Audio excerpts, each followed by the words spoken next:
क्या कहना है आपका, क्योंकि अभी भी आरोप प्रत्यारोप का दौर जारी है। देखिए, पहली चीज तो मैं ये कहना चाहूंगा कि हमारे को पोल्यूशन की तभी याद आती है जब दिवाली के आसपास।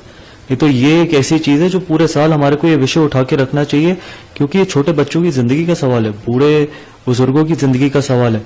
और मेरा मानना यह है कि जब तक दिल्ली सरकार इंफ्रास्ट्रक्चर पे पैसा नहीं खर्च करेगी, और ये हम बार बार बोलते हैं कि पिछले 9 साल से ना कोई नई बस ऐड करी, ना कोई नया फ्लाईओवर बनाया, ना आपने पब्लिक ट्रांसपोर्ट पे कोई काम किया, ना डस्ट पोल्यूशन पे कोई काम किया, ना आपने वैक्यूम क्लीनर्स खरीदे, ना आपने कोई मशीन्स खरीदी, ना आपने स्प्रिंकलिंग मशीन्स खरीदी, ना आपने आर्टिफिशियल रेन कराई।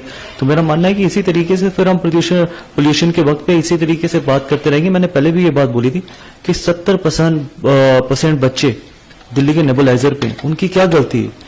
और पूरे आपने इंफ्रास्ट्रक्चर दिल्ली का इतना बुरा हाल कर दिया। आप वही तो लोग हैं जो कहते थे कि पराली की वजह से दिल्ली में पोल्यूशन होती है। अब तो पंजाब में भी आपकी सरकार है।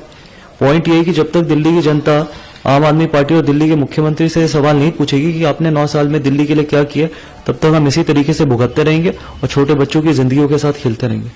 जैसा मालूम हो गया था, सुप्रीम कोर्ट ने पराली जलाने पर बैन लगाने को कहा था पंजाब सरकार को, लेकिन उसके बावजूद जो केसेस है, अभी जो काउंटिंग आ रही है कि पिछले 24 घंटे में 2000 से ज्यादा केसेस आए हैं पराली जलाने के अलग अलग जगहों पे। देखिए, सच्चाई ये है कि आप दिल्ली के मुख्यमंत्री के बयान उठा के देखिए पिछले 9 साल से, वो जो बोलते हैं वो बिल्कुल उसका उल्टा करते हैं।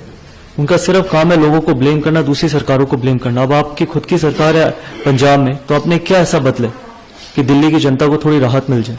हम तो इंफ्रास्ट्रक्चर की बात कर ही रहे इतने लंबे समय से। आपने अनफॉर्चुनेटली सिर्फ आपके पास ऑड इवन स्कीम के अलावा कुछ भी नहीं था, और वो भी अब सुप्रीम कोर्ट ने कैंसिल कर दी।